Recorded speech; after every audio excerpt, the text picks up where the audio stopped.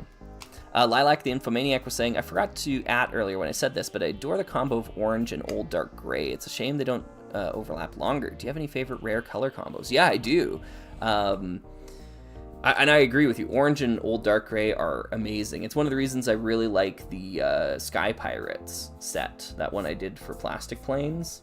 I think just looks awesome. Yeah, so I like that color combo. I'm a huge fan of turquoise and blue. Let me just grab a part off of the thing. These two colors, like combining them together, like just regular blue and regular teal, dark turquoise, whatever. I think they look fantastic together, and it's such an underutilized color combo. It's always like blue and like azure, dark azure, or like teal and one of those other blue things. But like these two colors, these two specific colors, I think they just look fantastic. And I wish there were in more Lego sets. I don't, like offhand, I don't know of very many that use that exact color combo. But yeah, I think it's great. Okay, jumping back to the present here. Robocon, hello. Thoughts on all the cool, smaller ideas and original sets being locked behind gift with purchases or rewards as opposed to being released as retail sets?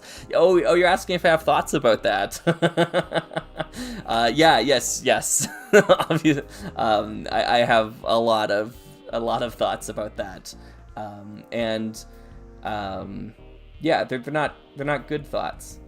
Yeah, I really dislike the whole gift with purchase system, and yeah, I don't want to spew too much negativity here, but yes, I think your question is leading to an answer, and I think we can fill in the blanks. But yeah, yeah, you're barking up the right tree, that's for sure. Captain Fowl, hey. Have you been listening to Dreamcastle's new album? You're talking about the Time Cruisers one. Yeah, I listened to that one a lot when it came out. Yeah, did the whole their whole website thing, like the artistry on display. My goodness, just yeah, next level stuff. Like kind of bar none. Yeah. Cosmonaut saying, your analogy of there being 3 different Lego people, Lego Star Wars, and then Lego Star Wars, is something I've been trying to say out loud to people for 5 years. Yeah. Good. Keep up the good fight. Yeah. Fight the good fight. Hellion Batman, I think there might be something up with the white balance. The color of the picture looks warm. Someone else pointed that out.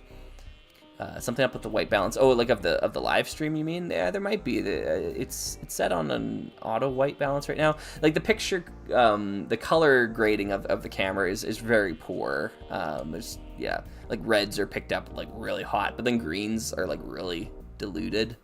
Yeah, there's really not much I can do about that, though. There aren't any color controls, so yeah. K2 Films is saying, do you remember any of the Brick films you've watched? I do. Yeah, I don't remember many names of them though. Like I'm kind of old school. Like I really like the Magic Portal. That's the one I keep coming back to. Menson 22, Menson 42. I can't remember. Oh, 24. That's it. Menson 24. Here on YouTube has a really good science fiction themed one as well, that I recommend checking out. Can't remember what it's called. Yeah, stuff like that. Oh, Time Losers. Yeah. Does that count as a Brick film? I guess it does, right? Yeah. I guess it. I think I was just associating Brick film meaning stop motion, but no, you're right. That should be considered a Brick film. Yeah. So Time Losers, absolute classic, and then the Time Cruisers one done by Pantsa Hat or yeah, Pantsa Hat, is that the name of their channel? I can't remember. Is also just phenomenal. Pretty much everything Pantsa Hat does is phenomenal. So yeah. Let me talk about this really quick here, and then maybe I'll get back to some more questions. This is the alt build for the land speeder. You don't get much of an angle on it. You kind of get like this shot, and what you actually can't see from the photo are the chairs that the minifigures are sitting in. You just can't see the chairs, but they're definitely there because the figures are popped up a little bit higher. I think these red studs I put at the back here, I just guessed on. Most of everything else is exact. The only other thing that I was guessing on was I just put those red jumper tiles down here. There's really nothing else to fill that space in with, so I just popped them down there. They're probably not there in the original. But yeah, so if you're looking to build the land speeder alt build, that's kind of what you're working with here, and the wings just pop off much in the same way as the regular land speeder. So let's disassemble this really quick, and then we'll put the land speeder together. Roro, I'm gonna head out. Good night, everyone. Thank you. Good night. Thanks for tuning in. The AI animation of Lego is horrid. Well, I haven't seen any of that. I will try to steer clear of it. My goodness, yeah. Koda was saying, thoughts on the new Bionicle Ignition fan film? Trailers are popping up lately. Looks insane. Oh, interesting. I haven't seen any of this yet. It's the first time hearing of it. Yeah, well, good for the Bionicle fans out there. It sounds like they'll be eating good. Yeah. It's probably not for me. If it's Ignition, I think that's like the Inaika, the Paraka, that sort of thing. Really not my era of Bionicle. So yeah, I doubt I'd be interested in checking that out. And I think Bionicle, at least from my perspective, has because so much came out after 2003, it's probably evolved to a point where there's just so much that's happened in the series that it's kind of impossible for it to go back to being something I would be interested in. Let me liken it to Star Wars, since we're building with Star Wars here. So the prequels exist now, right? I mean, they've existed for a long time, like over 25 years if we're going off of the first prequel film. But because they exist, they have they've stated things and they've changed things that have recontextualized how we even watch the original films. So as an example, Darth Vader has a lightsaber because he's a Jedi. He's a fallen Jedi. That's why he has a lightsaber. Sith wasn't even a thing, right? I mean, they never mentioned that word in the original trilogy of films, to my knowledge. But the Sith don't use lightsabers. The Emperor didn't have a lightsaber hidden away in his cloak in Return of the Jedi. You know, he says, "Take your Jedi weapon, strike me down." Right? He they don't fight with lightsabers, but the prequels now exist, right? And they've planted that in, and it's recontextualized the older things. So now you can't even watch a fan film of set in the original trilogy or a new production set in the original trilogy, because it's now been recontextualized with the other information. I guess I'm kind of comparing that to Bionicle now, because there's so much that they later explained or said about the story of it being like little machines and a big giant robot, or Matanui's a big sleeping robot and the face is the island, that it's just stuff that I don't like, that I think is bad. And it's kind of now impossible to go and enjoy the original stuff again. Am I making any sense? Is that making any sense to anybody there?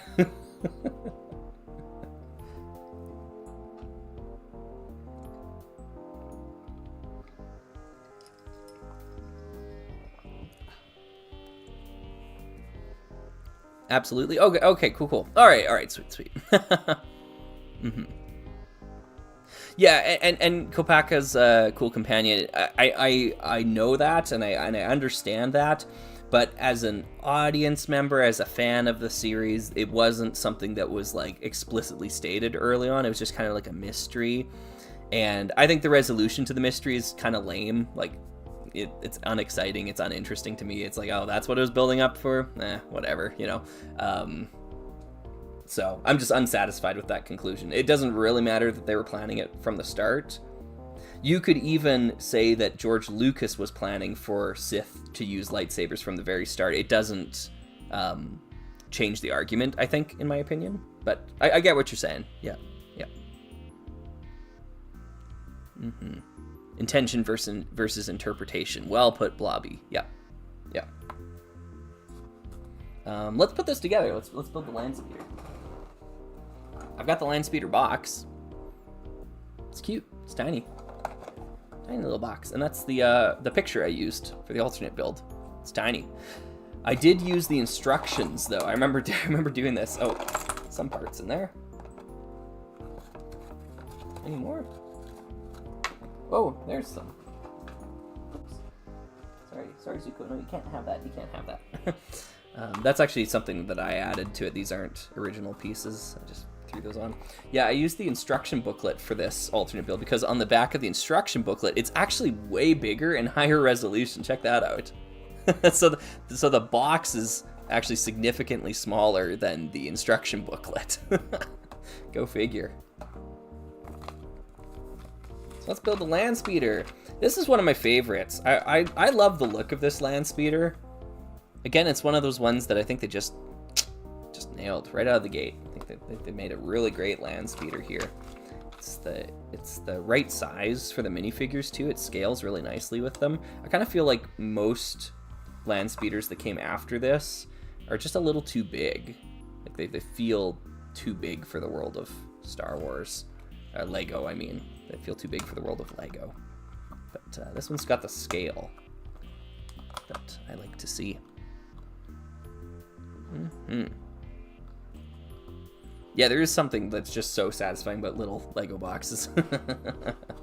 Yeah, no, totally believe that. Appley was saying the mystery is always a big draw for stuff like that and characters. Kind of the Book of Boba Fett and the prequels leave, to a degree, leave a ton away from the cool, mysterious nature from Boba Fett. Oh, I see what you're saying. Yeah, that makes sense. K2 Films was saying, you like Blacktron and Space Police, right? Well, yeah. Can't say I don't.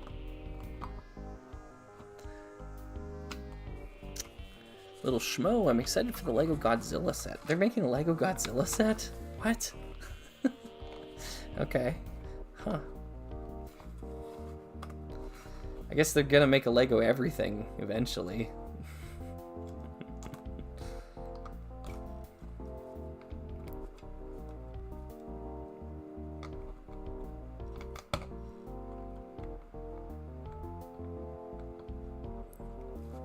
yeah, Laura, I think you got the right idea there for sure. Like, yep, they just nailed it.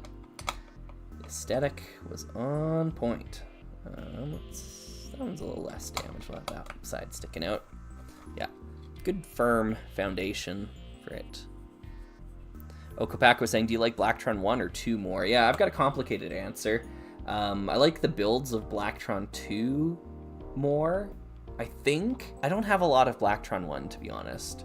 I don't have the base, and I don't have the Renegade, and I don't have the cruiser, like the Invader. I think the only two I've got are the Batrax and the Alienator.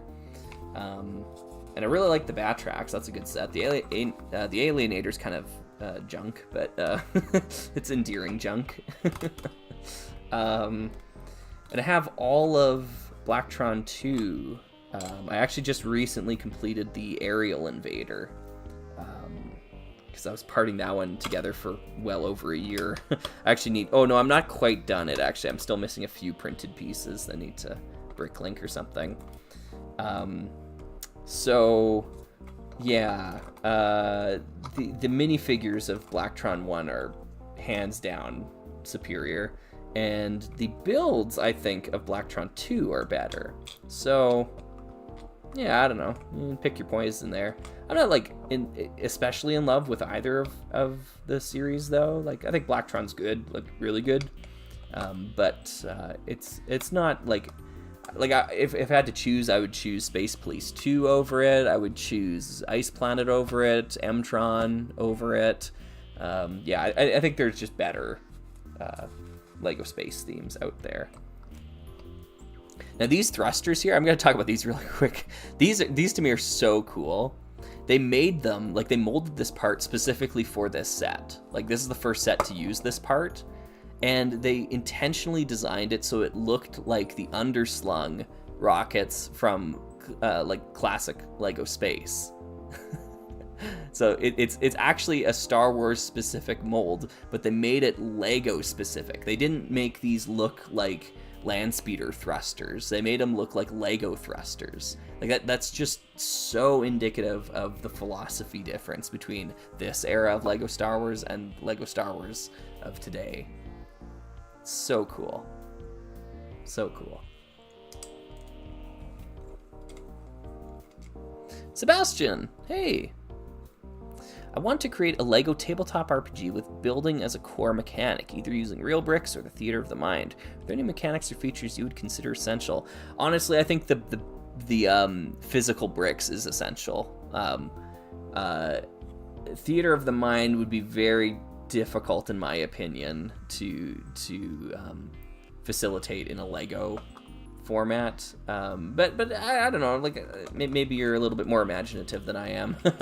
As a player, I would have a difficult time picturing building things, and also I think it would be a little less satisfying to just have to picture building things.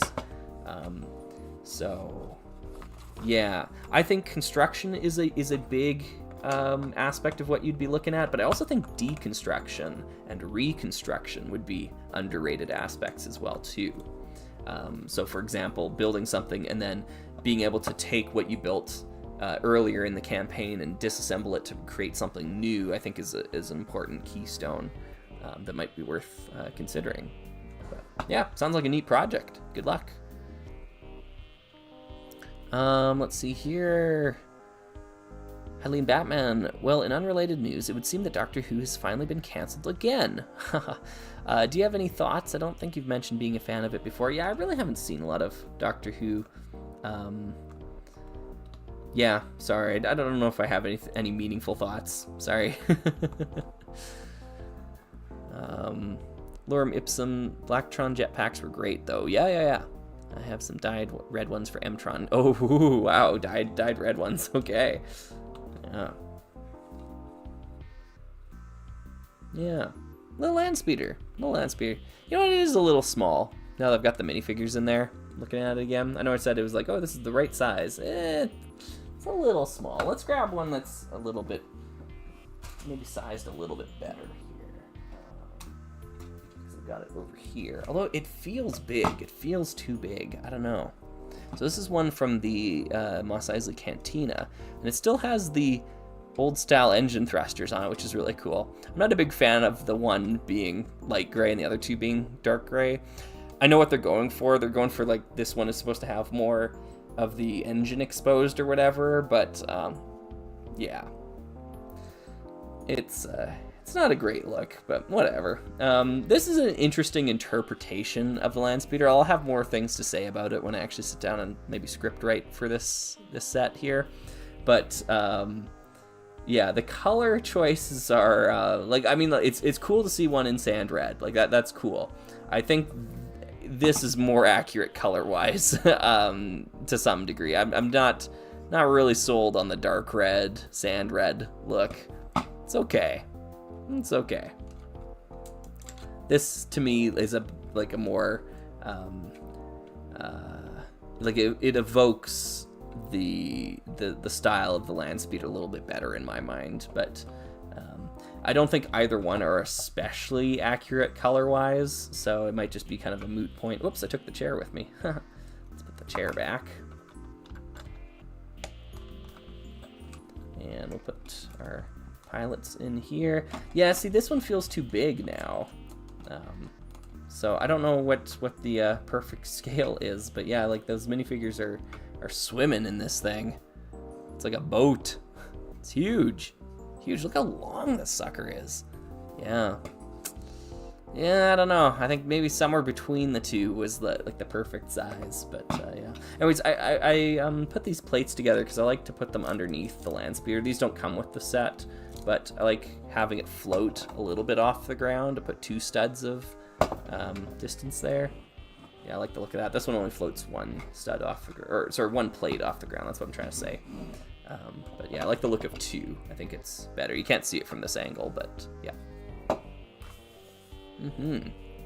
Jake Rush was saying, I'd like a Lego theme tier list made by you. Yeah, eventually, once I have all of the... Oh, no, that's interesting. Sorry, I got distracted. Eventually, once I have all of the 90s space sets, I'll be definitely going through and talking about that. I just don't want to rank anything that I don't own, like that I haven't had any experience building with, right? So, because otherwise I don't think I have anything valuable to add. Like, if you want me to, you know, rank Lego Atlantis versus, I don't know, Lego Monster Fighters or something like that, I don't own any of those sets, so I can't, you know, my opinion's worthless. So, yeah, I have to choose series that I own all the sets from, and that's kind of rare. So, yeah. Now that I'm looking at these photos, these are, like, they're in the instructions here. The land speeder is a little bit darker than I remembered it being. Maybe the photos are printed dark as well too, but it does make this coloration actually look like much more accurate. So maybe I'm wrong. I think what I'm really thinking about is the Kenner toy. I think my uncle owned the land speeder, and I remember playing with it a lot. And so that's probably my biggest exposure to the land speeder idea. Is there was a Kenner Star Wars toy that had that, and it was much more orange than either of these two. Like, it looked more orange. So that could be what I'm thinking about. But yeah, there you go. It's the land speeder.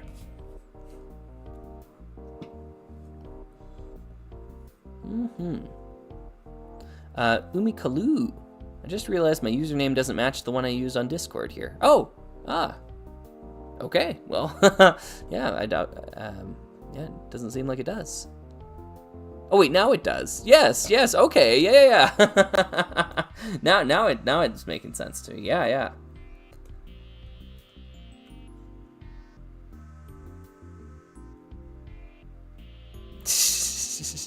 I could have sworn those snow speeders had white bricks, but I like your choice of color swap.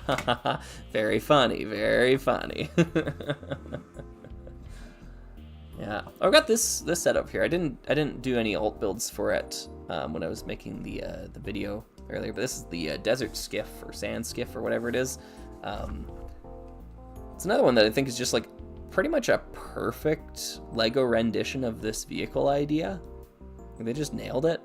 Like, the only thing I can think of that would be cool to add is some sort of retractable plank play feature. If they could have figured that out, I think that just nails it.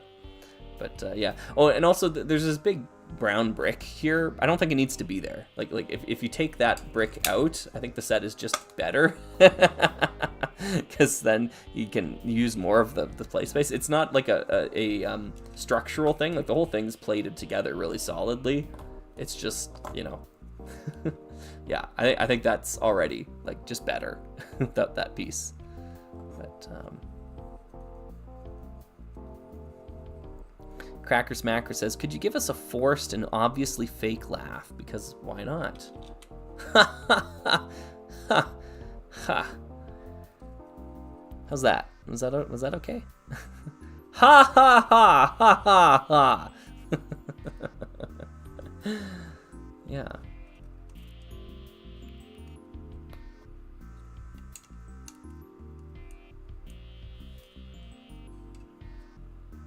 Yeah, the Titus laugh. That's you nailed it. That's what I was going for. Ha ha ha ha ha ha.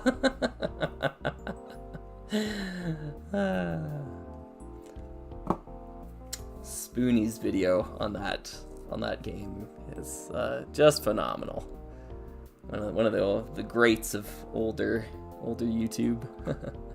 Now this set, I haven't disassembled this one. This one I'm not going to build into the pod racer. I'm just going to take it apart. And this copy of the set, I think, was kept poorly or something. The clutch power of the bricks is like non-existent. It's gonna just crumble. Like when I, yeah, like already it's like, boom, yeah. Ooh, that was tough to take apart, yeah. So, yeah. Cool. The Scoundrels Cantina. Hey, how are you doing? Hey dude, if you need help regarding some of the alternate builds of old Star Wars sets, I've managed to build some of the most complicated ones. Oh, nice, good for you. Yeah, I will keep that in mind. It's not necessarily something that I'm going out of my way to do.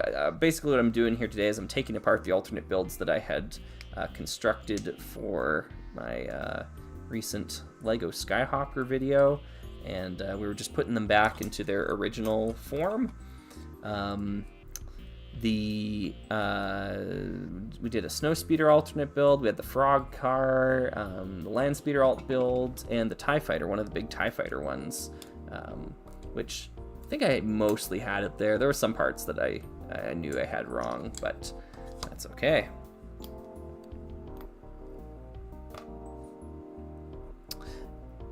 Let's see here. Oh yeah, Oh Man Spoony. I haven't heard that name in years. Yeah. Oh, you should wash this one. Yeah, Lance Train, you're probably right. It honestly does need a wash. That'll probably restore a lot of the clutch power to these bricks.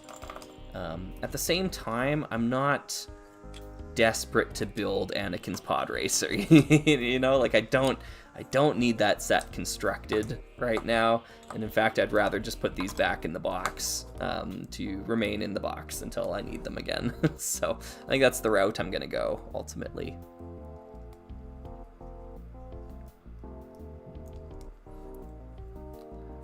Scoundrels Cantina is saying, I've been making reviews in advance for the alternate builds since I've never seen anyone do them. Hey, good.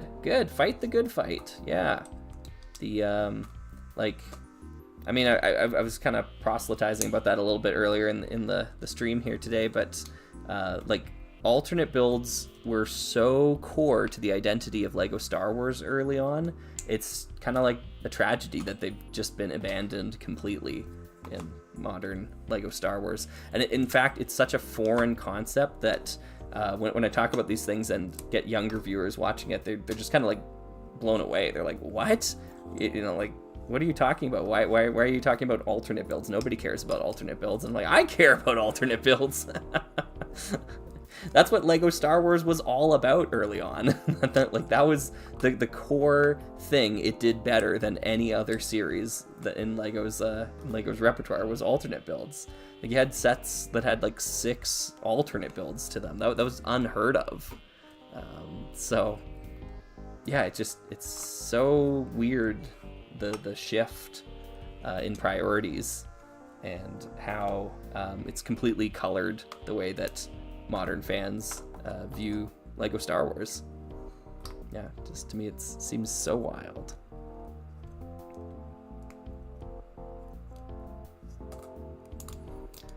K2 Films was asking, have you seen many Blacktron or Space Fleet brick films? No, I don't know. Sorry, yeah, I know you're really on this brick films thing. I can't be any more specific. It's just not a genre that I'm really that I watch a lot of. Sorry. Bobby was saying, trying to build one of the 1999 X-Wing alt builds broke me mentally. Yeah. Now, like, one of the nice things about them is that we get photos from multiple angles. Like, again, just another feature that's like completely unheard of in alt builds. Like, alt builds are the lifeblood of what LEGO Star Wars was. I can't overstate how important they were to its identity.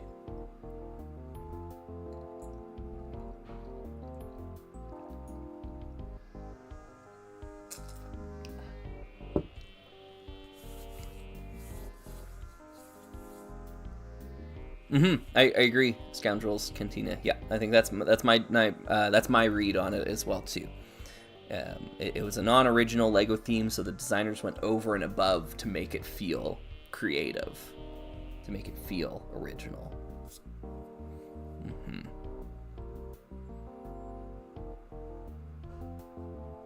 Oh yeah, Laura, I understand. Yeah, you're right about that. Alt builds were removed because parents were complaining to Lego Group because they didn't have instructions. Yeah, it also costs money to make alternate builds. Like they had to continue to pay set designers because the same set designers that made the set made the alternate builds, and they had to come up with multiple builds, and then you got to send those builds to get photographed as well too. It's basically 3 times the work, because if you have a set and 2 alternate builds, like, yeah, it's 3 times the amount of work. So yeah, there are very clear reasons why they stopped doing them that are not a mystery at all. The thing is, though, it's just like how many corners are you willing to cut? It's kind of where I'm at with that.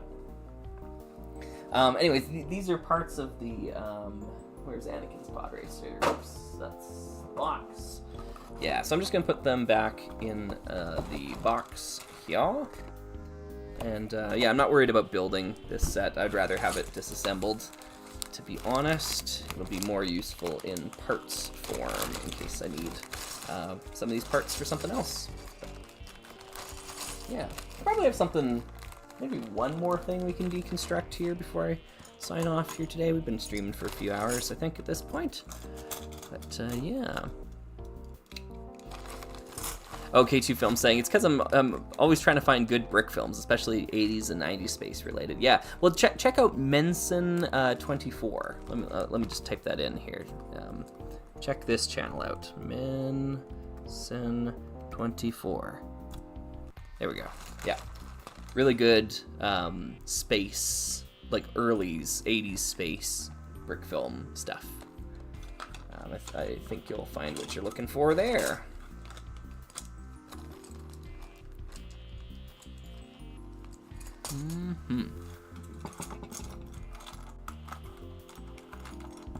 Oh, Adrian saying, I don't like that whenever I want to look for cool ideas for alternate builds for sets I own, I mostly get builds that require repeats of the same set. Yeah, it's almost like modern Lego sets aren't really designed to be taken apart and constructed into other things. There seems to be some amount of correlation between that. I think the other thing, too, is that because modern Lego sets have become so detail-orientated, not imaginative or imagination orientated, they become so orientated on details that you can no longer get away with like an alt build like this anymore. Like if you put that on the back of a Lego box today, people would scoff. They'd be like, what is that supposed to be? Are you kidding? Like, is this a joke? Right? But it's because you had like an original, like the main set looked like this, which is like, it's like a fair, facsimile of what it's supposed to look like. And because it was only like kind of right, having something like that was totally acceptable.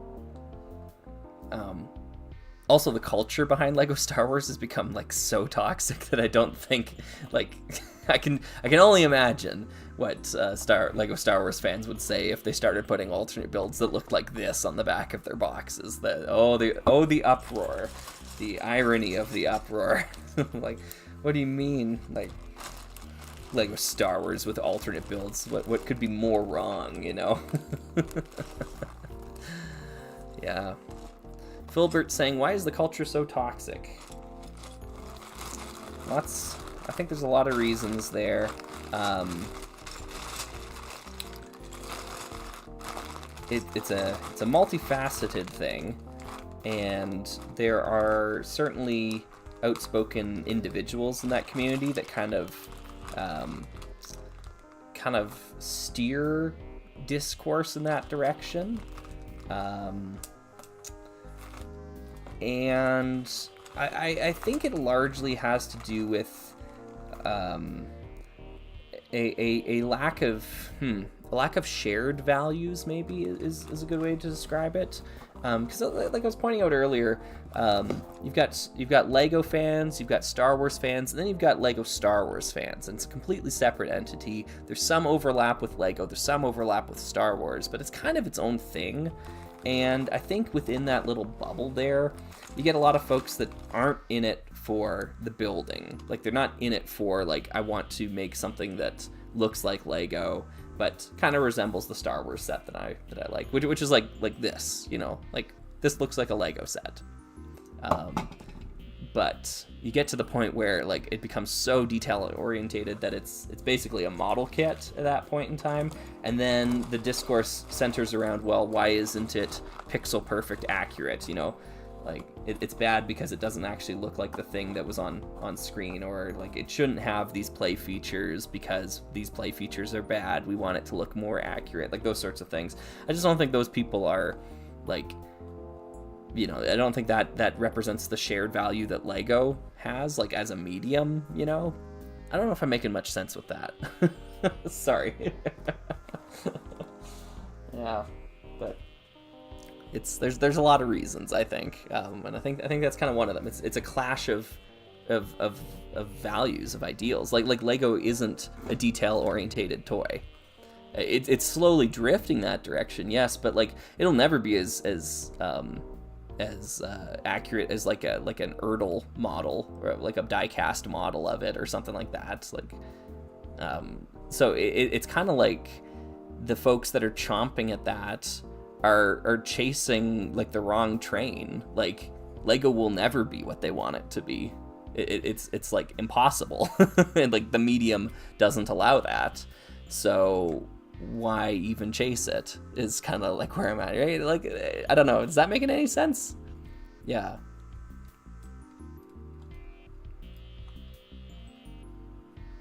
Yeah. Diecast, it's a lost art. That thing's made of diecast construction. It's a lost art.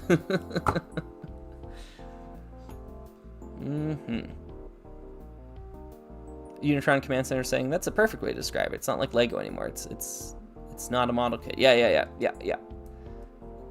Thank you. Yeah. Okay, let's. What was I saying? There's something else I need to do. Oh yeah. I got this here. This is cool. This is the Lego B-Wing. I don't have the rest of the build down with me. Like, it's got the command center and everything, the Rebel base and stuff. It's a weird Lego set. I mean, it's a weird ship. Like, it's fitting. It's a really awkward, strange design. The cool thing about that cockpit is it's weighted, so you notice, like, while I'm rotating it, it stays upright as you go. Right? Yeah, that's pretty cool. Beast Wars joke in my RR Slugger stream. Yeah, love Beast Wars. It's got the wings that extend out. Da da da da da da da da da da da da dun dun da dum dun dun da dum. So that's that thing there. The back hatch opens up so you can store things, because why not? Yep. Whoops. Yeah, kind of weird wonky set. I like this one, but it is strange. It is strange.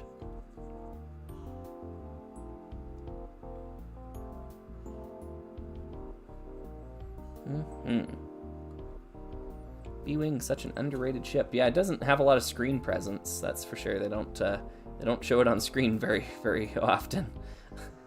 But it is a cool design. It's a weird wonky sci-fi thing, so that's pretty cool.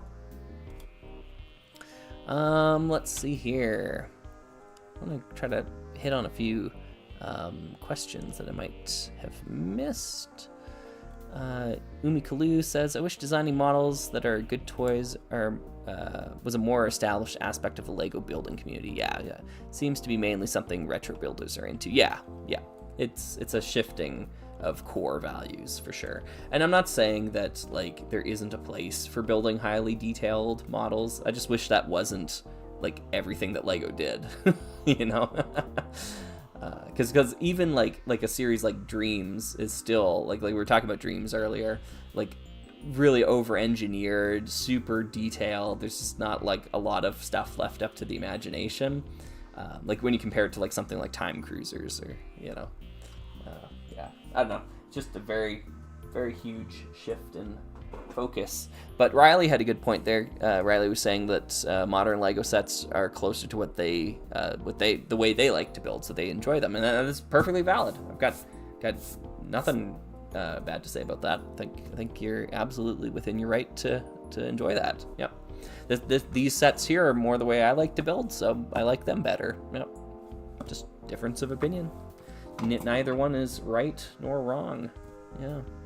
Let's see. There's one more thing I wanted to take apart here before signing off for today, because I kind of want to go eat some food and do some stuff here.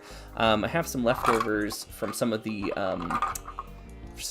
things that I was doing with the Summer of Slug. This set I mean, as like a backdrop, is from the what was it called? Time Drifters announcement video, announcing Time Drifters. Yeah, I needed a backdrop for Timmy and the Doctor to do their script reading, so I had a couple of script podiums set up, and just had them in there with the Lego Studios film crew. I thought it was a funny bit, so yeah. But anyways, it was supposed to be like an old wood panel studio, like Le Studio from Morin Heights, Quebec, that old one. And then it has some acoustic sound dampening on the walls. So I just used some bricks with flute lines on them to put it in. I know, it was pretty simple design. So anyways, just want to take that apart. I'll probably stick it all in a bin so I can sort it later. Let's do that.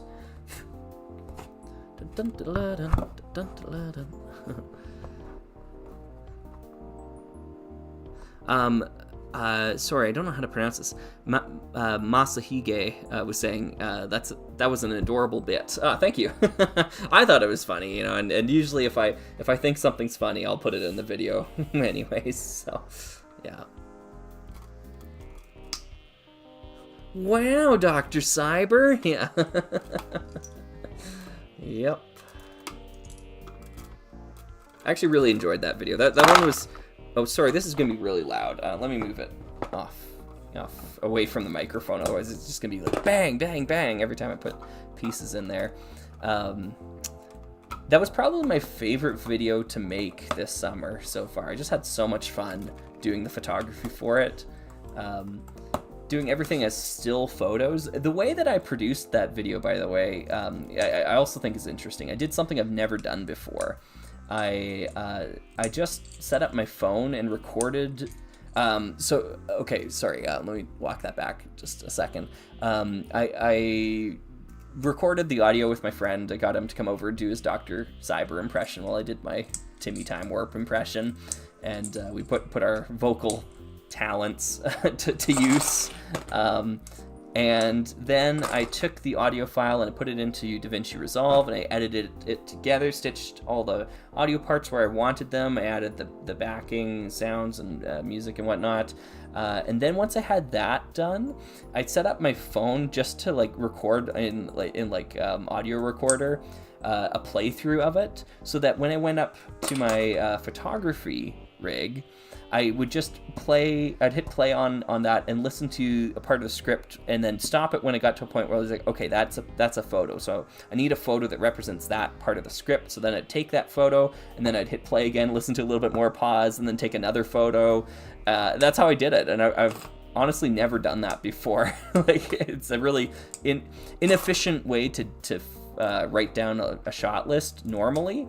That would be a very inefficient way to do things, but for this circumstance, it was a very specific style of video that I felt that approach would make the most sense. So all those photos are actually taken in sequential order, which is really rare for a Slugger video. I don't know if that's ever happened before. So the first photos that you see in the video were actually taken first, and they move from there. So yeah. Oh, Philbert was saying, hey, I'm from Quebec. Why Morin Heights, though? I don't think I quite, I caught that. There was a studio in Morin Heights, Quebec, called Le Studio. It was, I'm probably butchering the pronunciation, but L-E, Le, and then Studio, right, afterwards. And it was a really famous Canadian recording studio. It's no longer... It's actually, as far as I know right now, an abandoned building. There's lots of videos of it on YouTube. It's in really bad shape, last I saw, which was a while ago. It might have been demolished by now. which is sad because it was a really iconic studio, but many great Canadian rock bands recorded albums there, like Rush being one of them, April Wine, Street Heart. They all recorded albums at that studio, which is what was inspiring this. It had a very distinct wood panel look to it. If you've ever seen the music video for Tom Sawyer, the Rush song, it takes place in Le Studio in Morin Heights. Yeah. I think they did other videos for that album there too. I think Vital Signs has a video, and maybe YYZ. Does that have a video? Limelight's got a video. Yeah, it's probably in the Limelight video too. Yeah, so you can go check it out there. But yeah, Le Studio, Morin Heights, Quebec.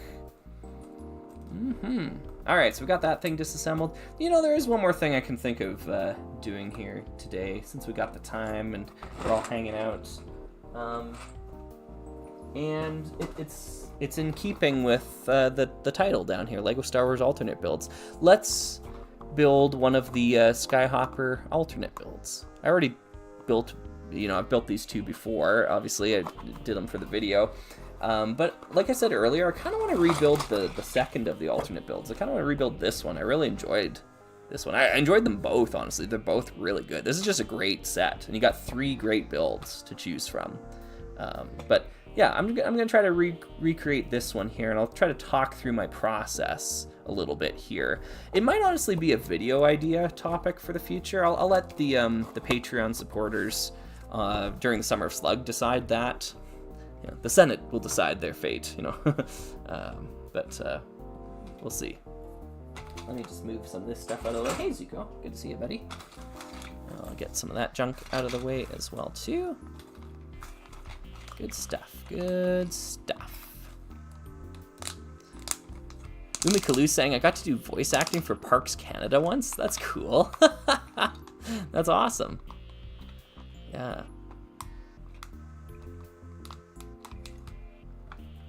Hey, buddy. Oh, Peter's got a good point here. Peter Nidson was saying a big reason people might go for Lego over a model kit would be it's more accessible than a model kit. Yeah, it is more accessible than a model kit. You're right, and that's got to be a factor. How are you doing, buddy? Yeah. Unitron Command Center, what's your opinion on divers? I'm building one of the sets right now. Cool, nice. Just curiosity, do you think of them, especially their yellow colors? Yeah. I wish I had more Lego divers, because I do think those sets are really cool. But I don't think I own any of the bigger ones. I might not own any of them, to be honest, so yeah, they're just expensive though for what they are.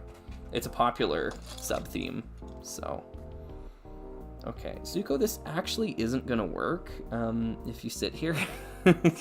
Taking up, I don't know, what is this, like 33%, 40% of the screen? Yeah, I guess I'll answer some questions while you sit here and purr.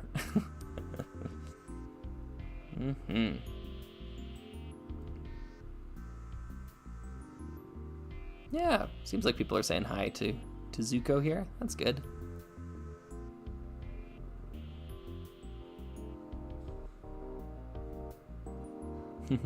We want the cat. Yeah.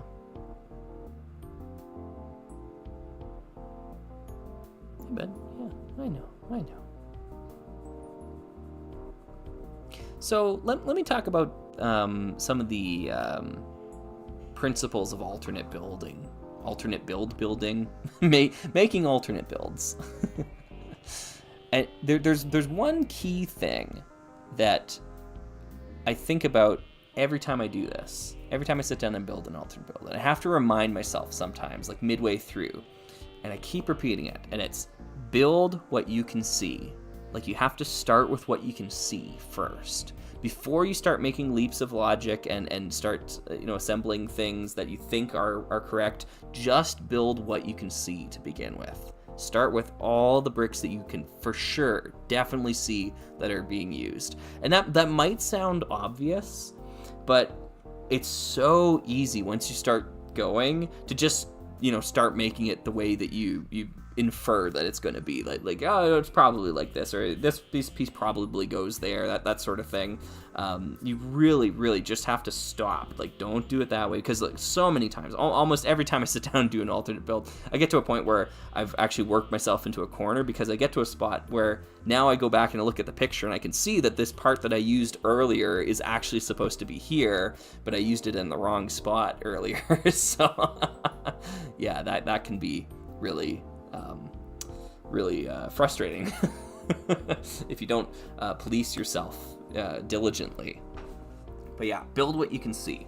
The other point of advice that I would recommend as well too is you have to remember these were built by Lego designers. Like, these alternate builds were all built by Lego designers. That means to some extent they follow the same sort of thought process that regular run-of-the-mill retail sets follow. So, for example, when I was building that Solar Snooper alt build, I was actually using instructions from alternatebuilds.com, and I talk about this in the video.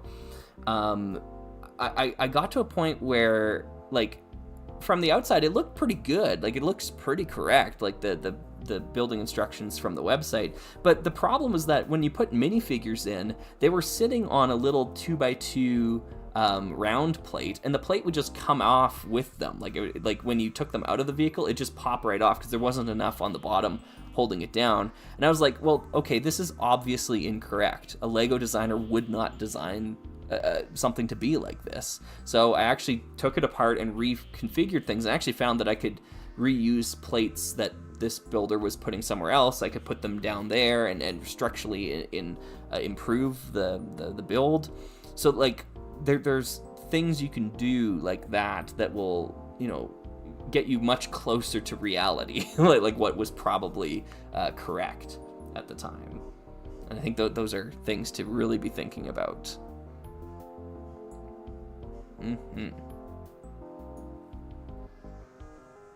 So yeah. The other thing too is that like, because they're built by Lego set designers, oftentimes they have play features in them too. Like, and that's an intentional design choice, because they want the alternate builds to be fun. Like, so they'll have little gimmicks, like you pull a thing and something moves or falls out or this or that, right? That's a very common thing in alternate builds. So yeah. All right, anyways, up you go. Bye-bye. Bye-bye. Go on. Go on. Yeah, bye-bye. Bye-bye, Zuko. Thank you. Thank you. Okay, yeah, you kind of smell like cat pee. Yeah, I think he just came and visited us after using the litter bin. That's kind of gross. Okay. Anyways, let's spread out our pieces here. Oh, don't you have two cats? Where's the other one? Kyle's the other one. He's not as camera friendly. Zuko is the one that always wants my attention, so yeah. All right, build what you can see. Build what you can see. I'm gonna repeat that to myself as I go. I can clearly see this part is hanging out. I'm just using this image down here in the bottom. Zuko, no, we're not doing this again. Sorry, buddy. Goodbye. Go on. Go on. Bye-bye.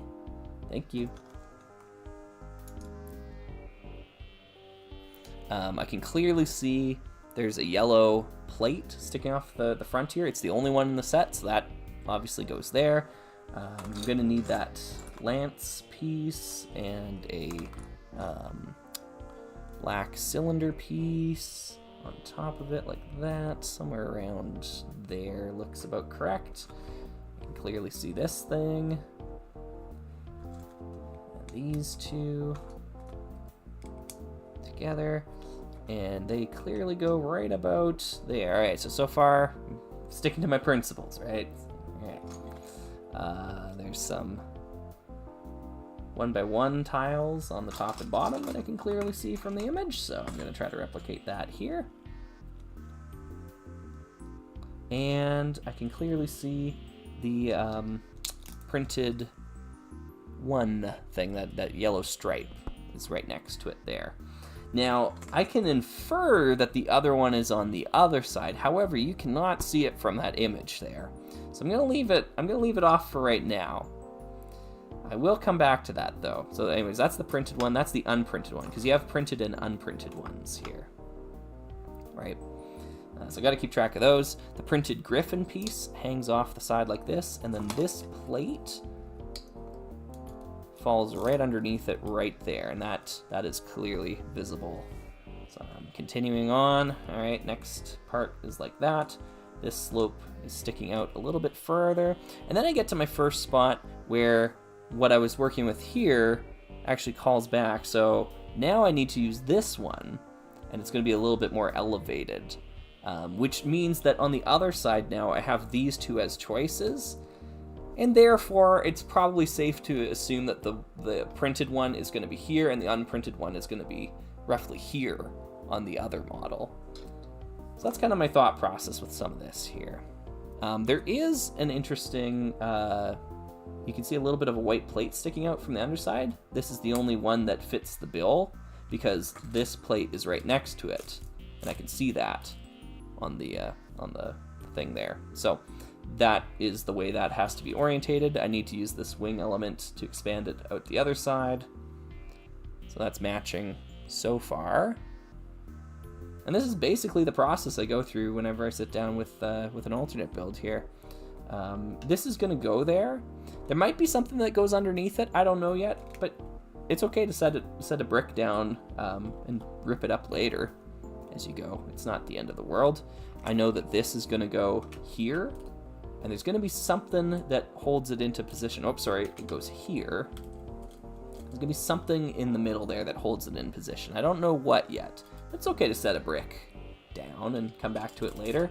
This is one of the advantages that folks that build using Studio or any other digital brick building software have. Like it's an advantage that they inherently have, is that they can construct a model not physically, right? So you don't have to rip pieces up later. You can just insert things later. So you might want to consider, if you're familiar with brick building software, you might want to consider doing that. The only thing I'll caution you about, though, if you do end up going that route, is that you have to be aware that the focal length of the camera lens can really distort what you're trying to do. So if you're trying to line it up digitally and you get a cross section or whatever that looks pretty close, but there's something wrong about it, it has something to do with the focal length of the camera. So you can have it at the exact same angle, and depending on the focal length, it'll actually change what you can actually see and the perspective of it. So that could be tough to account for.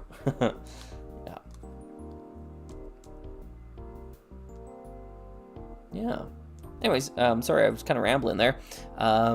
Let's see here. Unitron Command Center was saying, you were talking about Ringo Starr earlier, but what's your opinion on the Fab Four? Oh, I like the Beatles. Yeah, the Beatles are good. Good rock band. Nothing bad to say about the Beatles. Yep. Sir Luftwaffles, really loving the ideas chat is cooking. Before someone said about remaking new Lego sets into what it would look like if it was made in 2001. Yeah. Sorry, I maybe I'm misunderstanding. I'm not sure if I was supposed to read that as a question or not. But yes, I think that's a cool idea. So, yeah. It's the summer of Slug. Yeah, you're right, Michael. It is. Can't stay, but had to say. Thank you. Frank and Zana, would you be interested in another underground Lego series as a spiritual successor to Rock Raiders and Power Miners? Yes. I think that's the right way to go about that. What I would not be interested in is a remake of Rock Raiders. I think I can say that does not interest me. But a spiritual successor akin to Power Miners, yeah, that's cool. I could be down with that. So here's an interesting conundrum here. Actually, no, it's not interesting. Never mind. I'll be quiet. I took a second look at it and realized, no, actually, that's not interesting. It's very obviously this piece sticking out the bottom here. And there's very obviously this hanging off the back. And this hanging off the front there. Build what you can see. Build what you can see. I can see that, so I build it. Haha, Blobby's waiting on the Sopwith Camel 2001 versus 2012 Plastic Planes video. You might be waiting a long time. I had a couple opportunities to buy the 2012 one. I've had the 2001 version since it came out. But yeah, I passed it up. I was like, I don't know if I need another Sopwith Camel. And I like the brown coloration a lot better than the green coloration personally. So yeah, they're also way too big to photograph using my setup. So yeah, I won't be, don't think I'll be covering either one anytime soon, unfortunately. Yeah. Matt X is asking, what year is this from? This year, this set's from 2003.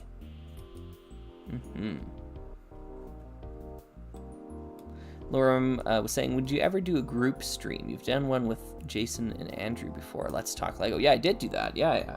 Long time ago now. Group stream. I don't know. Yeah, maybe. It kind of depends. A lot of times I feel kind of awkward, though, being a faceless individual online. It is kind of weird when you're paired up with folks that are, you know, they have their webcams on or whatever. All right, Zuko, you can sit right there if you want to sit. Oh my goodness. What a troublemaker. Oh my goodness. Okay. That shadow over there, that's Zuko. He wants to be involved, but he doesn't know how.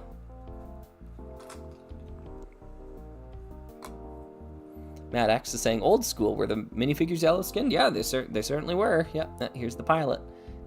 Fantastic minifigure. Yeah, whoops. Didn't mean to drop him there. But yeah.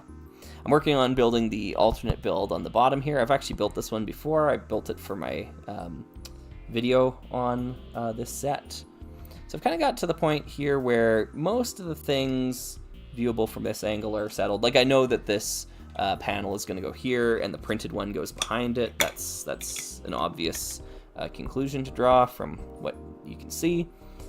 There's something going on in the back here with regarding a tile, a 1x4 tile. I'll get to that when I get to it. So right now I'm going to start filling in some of the blanks. I think it's safe now because I've built this here to infer that this piece is going to go there, even though you can't quite physically see it there. It does match up, mirrors it up. This is going to go over on this side, in this spot here. You can see some of it in the picture, not a lot of it though, but there is some of it back there. So that's going to go there. This part, again, I think I can infer. Actually, no, you can actually see it there. Yeah, it's sticking up through the top there. It's going to go right here, and that kind of helps solidify the main fuselage. So now it's holding together a little bit better. But there is something weird going on here, and we're going to get to that. And this took me a long time to figure out, but I'm pretty confident I got it in the end. These tiles all go together here. I can see them, so therefore we put them down. There's a printed tile piece here. Goes right there as the controls for the pilot. I can see it, therefore we add it. That's kind of our attitude here. So just go based on can you see it? If you can, then it goes that way. So we come to an interesting spot here. There's something going on regarding a 1x4 potentially. No, I can't remember now. It's been a while since I put this one together. This is definitely happening on top of this piece.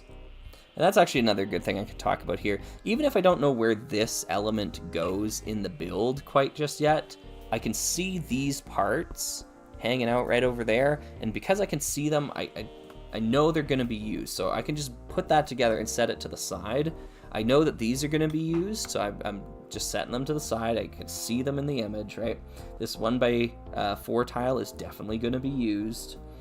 It goes on top of some light gray bricks, and the light gray pieces, I don't see a seam line in it, so I know it's this. I can see that, right? So I'm going to set that aside. I think there's something going on with this piece. It could be this piece, though, so that the jury's still out on that. There is a tile sticking up on one of these elements over here, so I'm going to stick that off to the side. Oh, I remember it now. Yeah. It's this one, I think. Yeah, because that's going to go in between and actually secure everything. I think, if I recall correctly, this is going to go across the top like that. So those two are going to stick together. The interesting thing about this set, and why it made for such cool, compelling alternate builds, is because it doesn't have a symmetrical number of pieces. Like the main model, like this thing here, it's got like 3 of these slope bricks, these 1x2 slope bricks on the front, which means we only have 3 to work with. Which means it can't be perfectly symmetrical, right? Because I already used 2 of them here. I only have 1 more. So it's like, okay, where do I put the next one? Do I put it here, or does it go a little bit higher up? And you kind of have to build your way through it to figure that element out. So I think that's interesting. Here's another thing that's interesting. I can see this. I can see this on the bottom. And it comes together and it sits right here. And I know it's right here because I can see a little bit of the corners of it sticking through. This part doesn't match the plate that's above it. You won't be able to see this on camera, but there's a little bit of a lip that sticks through where they don't align, and that is visible in the set image. So I know it goes right there. Now this creates a problem because now I've got a brick height here and I don't have a brick height anywhere else, but that's where the engines come in. You can see the engines sticking off the back here. You can see little 2x2 round things sticking this direction, and you really don't have anything to work with that can do that. There's a couple of options. You've got you've got 1 headlight brick. That's not going to work. What other options do you have for snot here? Not a lot. These are the obvious ones here, the hinged ratchet joints. So I'm going to set those together here. And I think they sit in this orientation. That allows the jet engines to stick out the back, like so. And all of a sudden, I have the jet engines exactly the way that I need them, sticking just a little bit out through the back there. And that matches the photo.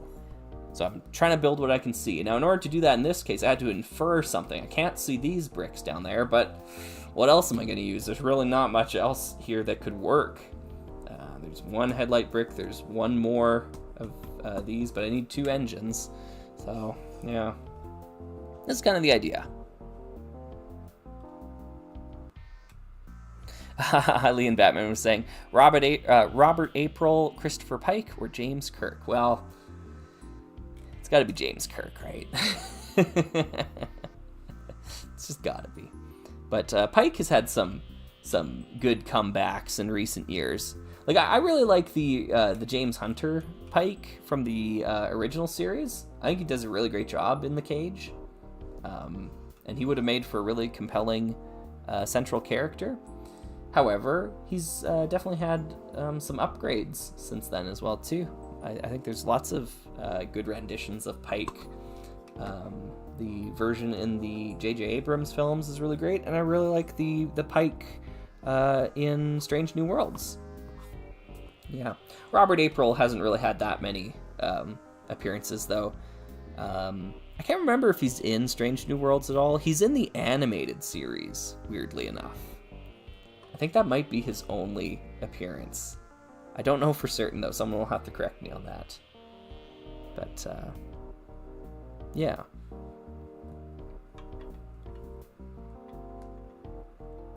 I got tired of Kirk or Cisco versus Picard.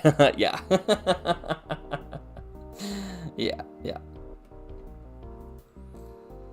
Okay, so I'm running out of parts here to kind of complete this thing. I'm going to start thinking more economical about what I need done and how to do it. There's some grates here that I'm missing. I need to pop those on. One's definitely here. Therefore, there's one on the other side. So we're going to do that.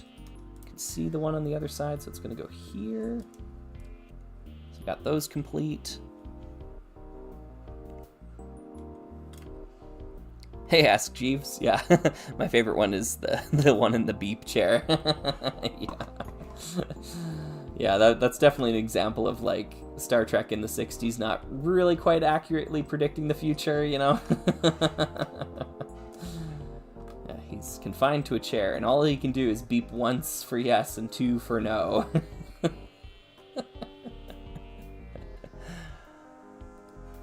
Lorem saying, we need a Trick Bricks plus RR Slugger stream collab. Yeah, I don't even know how we could make that possible, but that would be a lot of fun. This part needs to be elevated slightly. There's not really much I have here that can do that. I do have these red plates left over, but I kind of want to save them for this section here because I need to bring up the bottom of that element a little bit higher. I've got a ton of blue 1x2s left behind, and I can't see any of them, so I know they're buried somewhere. I can't see the reds, so those could be buried somewhere too. This is where we get into, I've kind of completed what I can see. I know that this is going to be used somewhere. I know this is going to be used somewhere. This is going to be used somewhere. Oh, no, sorry, I have this build here. I know that's going to be used. So I have to start making some judgment calls at this point. There's this 2x2 plate. I think a judgment call I can make is setting it in here. That helps attach the two sides together, and it will hopefully lead to... Oh, no, I did that wrong. Yeah, no. No. Not this one. Oh, can I get it out? There we go. We're going to use 3 of these plates in a row because I need it to stick out 3 studs here. So it's got to get to there. That still holds it all together. It still fulfills what I needed it to do. I'm going to use these red ones in this spot here because I'm going to use the blue one above it. I'll show you what I mean. I'm going to take these plates off. It's okay to take things apart as you're building an alternate build. Whoops. Launching things into the stratosphere here, as always. Good. My engines fell off. That's good ship design. These are going right here, and this is going to go above it, like this. Because on top of all of this are going to be these big wing panels, and they're going to plug in on top of these. So these go back on. I know they're hinged here, and you might think there's a play feature involved with that. I don't think it's intentional. I think it's just a structural thing. And then these go on like this. So you got one on one side and one on the other side. It does mean there's a little bit of like a flimsiness to the split here because everything is split. So I might want to try to find a way to combine the two together a little bit on the bottom if I can. That's going to be an objective of mine. We'll see if we can make that happen though. We gotta follow the source material as much as we can. That's goal number 1. Yep, this is looking good. Looking very much like the actual version.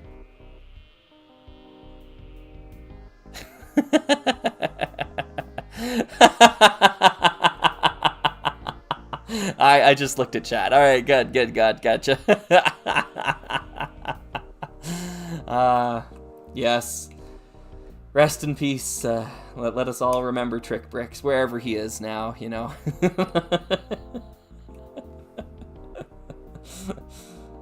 I can still hear his ghost, yeah.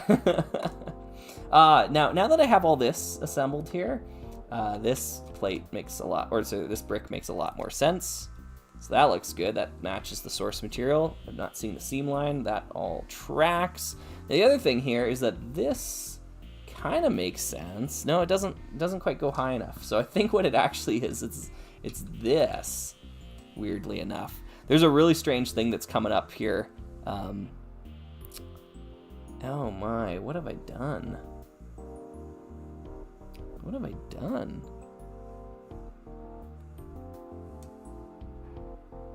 Oh yeah, I remember now. This alternate build, let me tell you something about this alternate build. Okay. Actually, let me finish it first, then I'll rant about this stupid thing.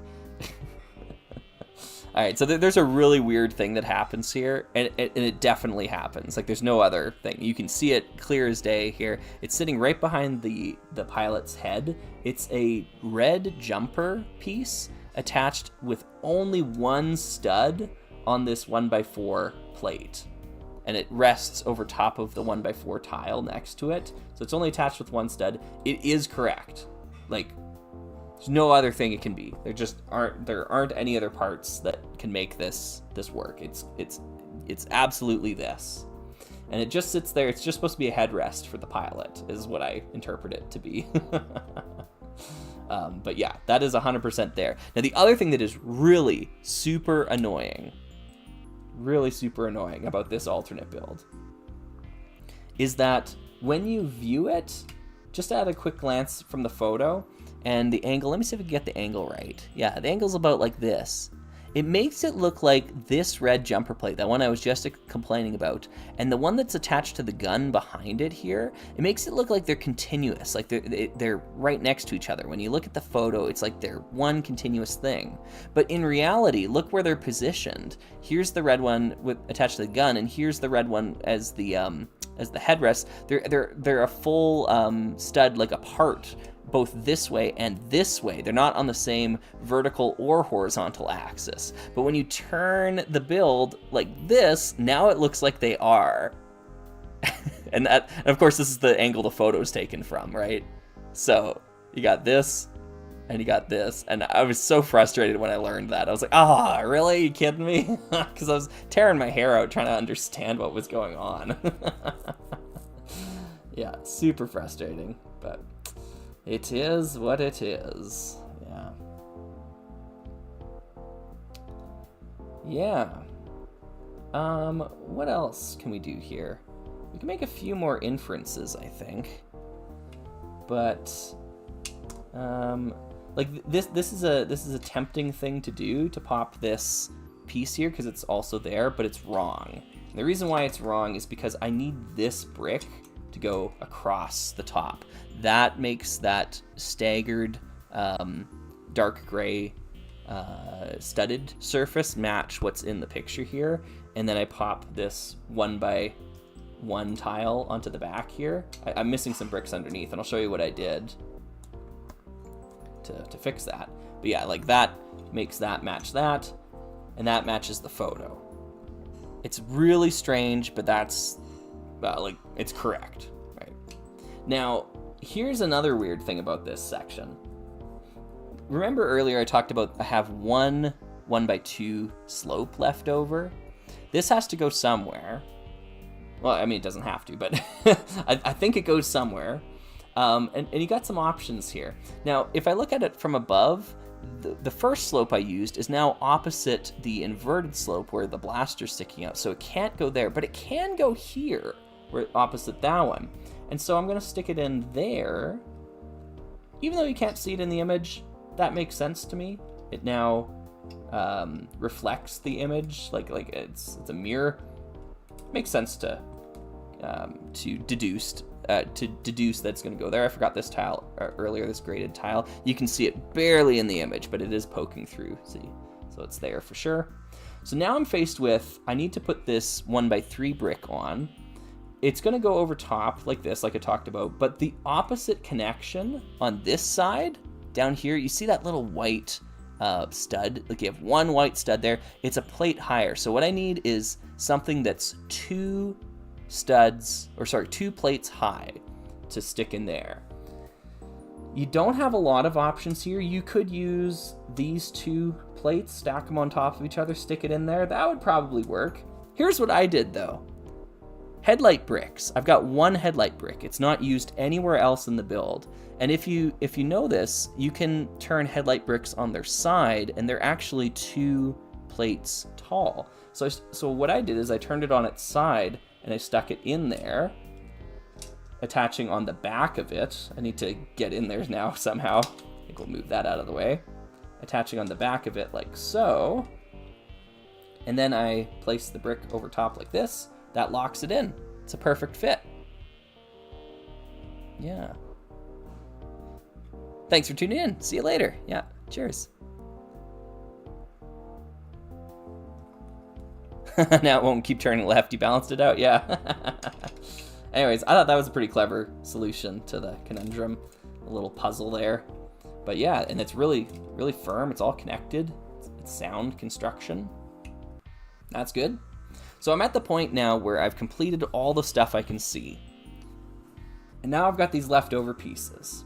So now comes, I think this is one of the fun parts of alternate building.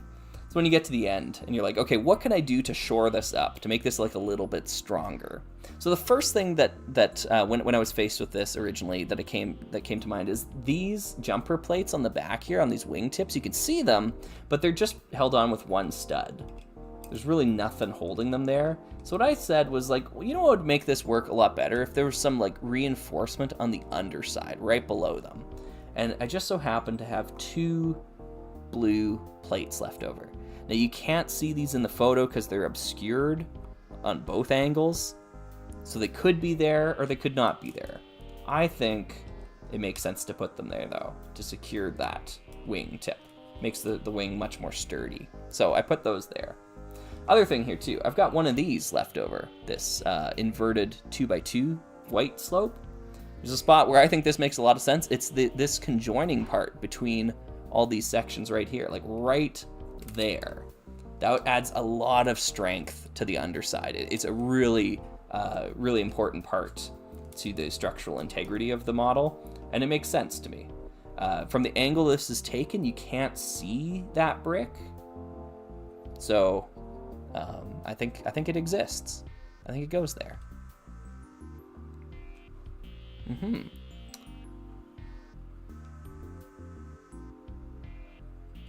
The other thing that I thought was that the engines here, they're really floppy. They just come right off.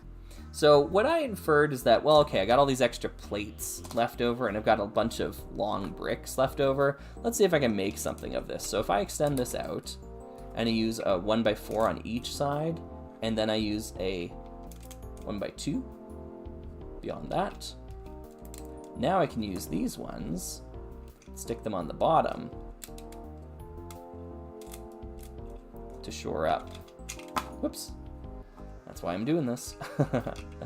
To shore up that connection so that it makes it a lot stronger.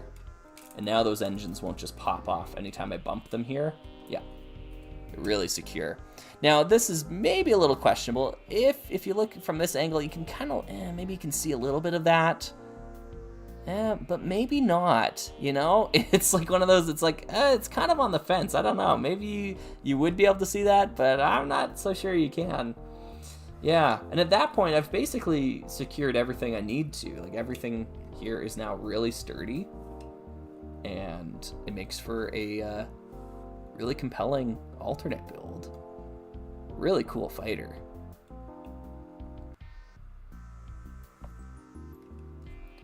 The set will rest properly, even though the nose is one plate higher, I suppose, than the back. The weight distribution is correct. There might be ways to fix that. Maybe there's a like one of those navigational lights like on the bottom down there. You can't see it in the image, but I don't know, maybe it's there. It holds it up then so you don't get that wobble. That could make sense. You've also got those you've got that dish piece. You only have one of them, so you can't use it for the engine thrust because you only have one. So maybe this is on the bottom instead too. Maybe it's like a scanner or something like that. I think you would be able to see that from most angles though. Well, maybe not. Yeah, so that could work too if you really wanted to. I don't think it honestly needs anything there, to be honest. Like I think like it sits just fine. Yeah. So at that point, we've completed this alternate build. And hopefully, like, talking a little bit about the process helps other folks tackle their own alternate builds. Because, like, you so have to start with what you can see. It's just such an important mantra. And you heard me repeat it multiple times as I went through. Like, build what you can see, build what you can see. Yeah, I think this is correct. Like I said, we got to a point where I had to start inferring things. I had to start deciding, okay, do I actually think it goes like this? Right? But I think it does. So, yeah.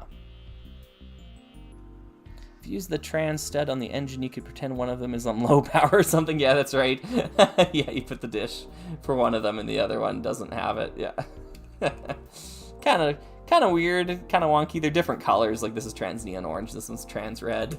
It could work, you know, it might be a solution.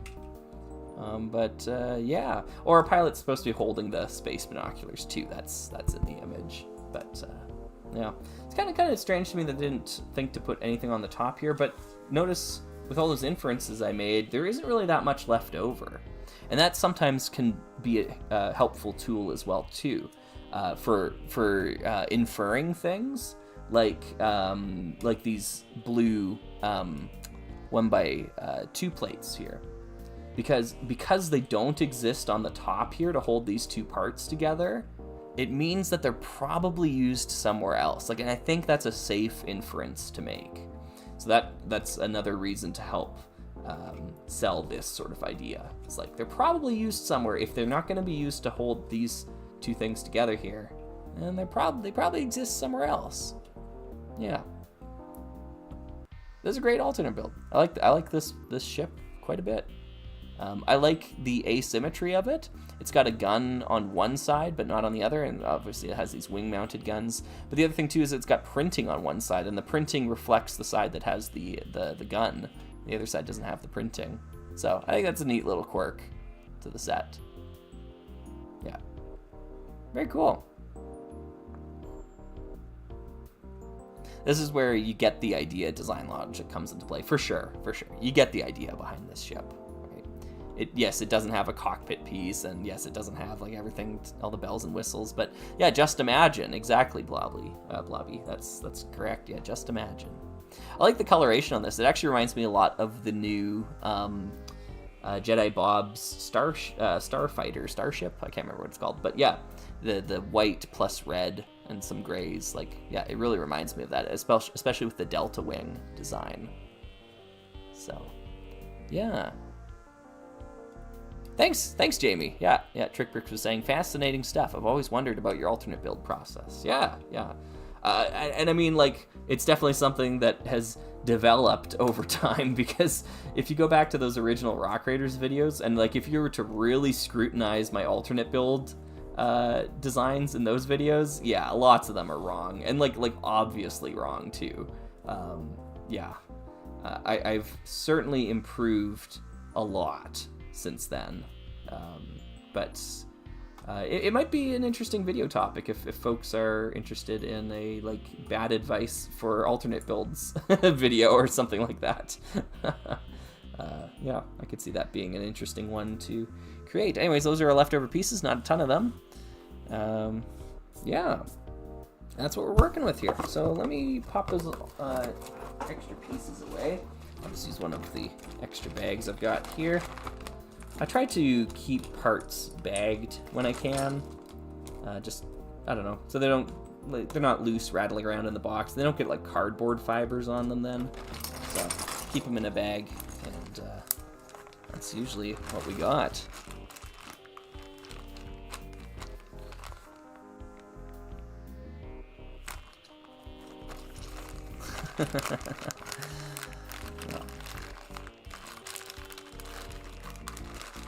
I need to apologize for being part of the death of alternate builds.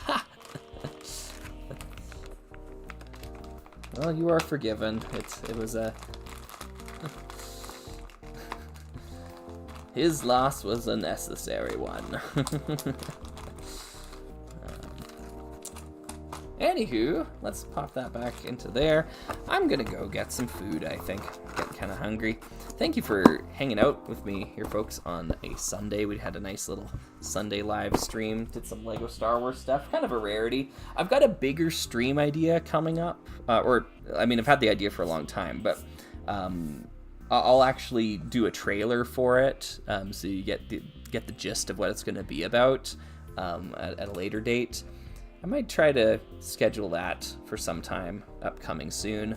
But yeah, anyway, this is the product of the alternate building process that we looked at here today. And we reverted many Lego Star Wars sets back to their original, not this one, I guess, and not this one either. We did do a TIE Fighter. Yeah, it's a TIE Fighter. Put it with the other TIE Fighter, yeah. Yeah, lots of stuff there. Lots of cool stuff here today.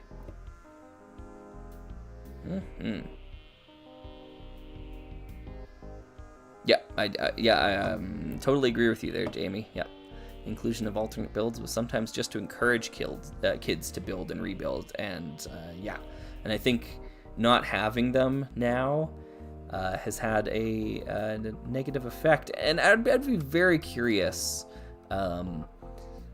like, if there were statistics, if there was a way to measure it, you know, because I just feel like so many more sets released today were built once and then never built into anything else comparatively. It's a tough thing to account for, though, because, like, obviously a Snowspeeder set that came out in 1999 versus a Snowspeeder that came out in, let's say, like 2022 or something, right? This has had so much more time, like, to exist, to have been disassembled and built into other things compared to a 2022 set. So I don't even know if the comparison would be all that valid from a research perspective, but it's still very interesting. Yeah, I find it kind of a fascinating thing to think about.